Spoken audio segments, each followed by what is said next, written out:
কি মনে করেন যে যে কথা বলা হচ্ছে যে এক মুহূর্তে হিন্দুদেরকে শেষ করে দেবে, তাই হিন্দুদেরকে বাজিয়ে দেবে? হ্যাঁ, 12টা বাজিয়ে দিয়ে শেষ করে দেবে। শেষ করে দেওয়ার পরে যারা আউট অফ থিন এয়ার 3তলা বাড়ি করেছেন, এত কিছু লাগিয়েছেন, চলমান সিঁড়ি লাগিয়েছেন, তারা ব্যানার্জি মুখার্জি হলে তাদেরকে রেখে দেবে?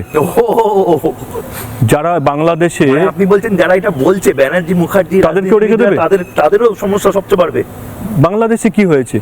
বাংলাদেশে যারা জেহাদি মৌলবাদের সমর্থন করেছিল, যারা মুসলিম লীগকে সমর্থন করেছিলেন, তারা বলেছিলেন যে তারা থাকতে পারবেন তার সঙ্গে।